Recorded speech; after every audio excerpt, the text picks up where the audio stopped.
Welcome back. I am Tyler Walker, your media coordinator for your 2015 Griffle Ball League, and I am back with your weekly power rankings for the preseason. Last week we talked about the Taka Drivers and the Bird Game, who are respectively number 6 and number 5. This week we will be talking about the number 4 team, the Lightning, and the number 3 team, the Nighttime Ninjas. And a little bit later we'll have Mike Kubacki Jr., the manager of the Nighttime Ninjas, here at my house. Oh my god, that's crazy.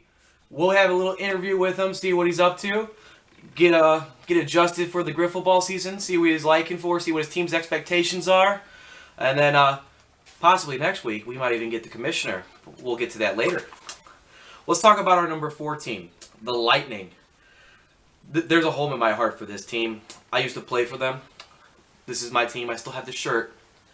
I was with Kyle Litzter and Travis Licky back in the day winning championships. I got that Adam Morrison ring. Didn't do much, but I got it. But last year, they were 6-10, and they went 2-2 in the playoffs. It's a modest year, but from the Lightning, after winning 2 GBL titles in the first 2 years of the league, they can do a little bit better. Their roster this year, managed by Tommy Merkelis. We have Andrew Feld, Matt LaRoche, and Tommy Merkelis will be the top 3 players on their team.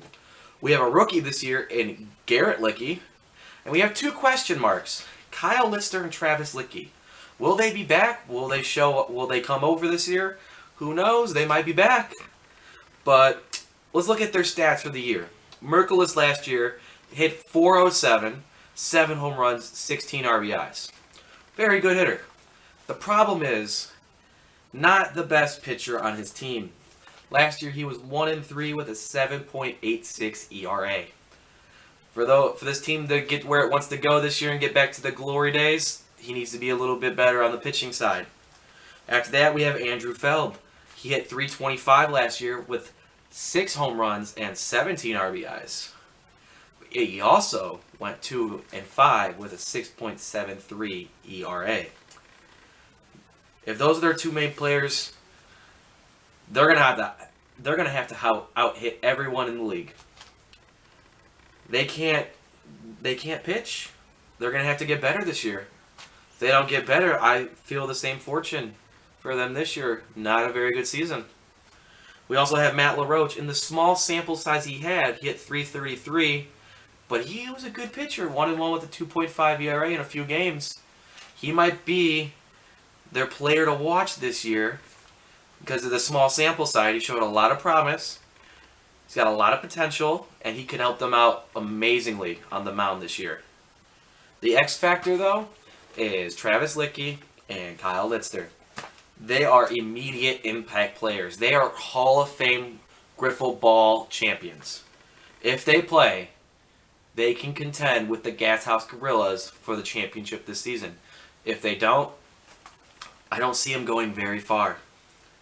Some of the obstacles this team has this year, they're a little young. They have limited play in the league. They don't have many career games under their belt, but they're getting used to it. They're the up-and-comers. We'll see what they can do after the 2 GBL titles from Licky and Litzter.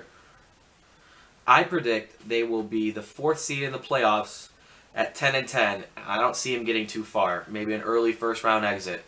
But if we see Licky and Litzter, you might see another GBL title change hands for the first time in 5 years. The next team on the list, we have our number 3 team, the Nighttime Ninjas. Last year, they were 4-13. The year before that, they also won 4 games. The year before that, they have won 4 games. Will they get over the 5-game hump? I believe they will. And I believe manager Mike Kubacki Jr., who we'll be seeing shortly, does also. Their roster, recently acquired from the Gas House Gorillas, Ethan Narve, AJ Fletcher, and Sammy Kruchek. Kubacki last year was named Most Improved Player of the Year. He hit .303 with 10 home runs, 22 RBIs, but he had a 3-5 win-loss record on the mound and a 6.15 ERA. He might not have to be pitching as much as he did last year, but he still might need to get out there. AJ Fletcher, though, he needs to get better on the mound. 0-5 with a 10 ERA, not even a single win. Hit .271 with 6 home runs and 14 RBIs. He can get better. I feel like He is their X factor. He has the potential for a breakout season with a baseball background. He can start hitting 400, start pitching, he can go 5-4 with a 2 ERA, with a bunch of strikeouts. You never know. Or he can go the opposite way and put the same numbers he did last year. We'll have to wait and see. But I believe he's going to be a big player this year to watch. Another player to watch, Ethan Arve, the 2014 World Series MVP for the Gas House Gorillas. He is their reinforcements. This is the player that might get the Nighttime Ninjas over that 4-game hump. And I believe they will also. Some of their obstacles, like I've been saying the entire time, getting over the hump, consistent pitching, Arve will help in that category. And if they get that, they might be a championship contender this year. I predict they'll go 12-8. They'll break through, go to 12-8, get over that 4-game hump. And I believe they'll make it to the World Series. I don't see them winning it, but I see them getting past the Stallionaires in the first round. I'm going to take a short break. I will be back with Mike Kubacki Jr. and we'll ask him a couple of questions about this year's good football season. See you in a little bit. Here I am, like I said, back with Mike Kubacki Jr. Mike, how you doing today? I'm doing well, man. Thanks for having me. Thank you for coming in. He is the manager for the Nighttime Ninjas for the last, how many years? 3? This is going on my 3rd year. Third year. You had a breakout season last year. You want to talk about that? Most improved player, how do you feel? Well, I actually spent, for the first time, some of the offseason really working on not just my pitching, which I've kind of given up on. I decided to add more pitchers to my roster, and I worked on my hitting solely. And as you see, the results showed last year, and I got rewarded for it. They sure did. Big jump from last year. But let's talk about your team. How do you feel about your team's expectations this year? I just predicted you're going to the World Series. Oh, that's some lofty prediction for a team that's never won more than 4 games in a season. But it's flattering. Thank you. I've done a lot of work with getting guys on my team who have good baseball backgrounds. And then, of course, you may have heard we've added a decent player this offseason to our roster, which I think will help put us over the edge this year. That player you were talking about is Ethan Arve, am I correct? Yes. Are you excited to have him back? Yes, I definitely am, and it's funny that you say have him back, because he was traded away from my team in 2012. Why did you trade him in 2012? Oh, that was another time for another day, but that's fine if you don't need to get into it. It's okay.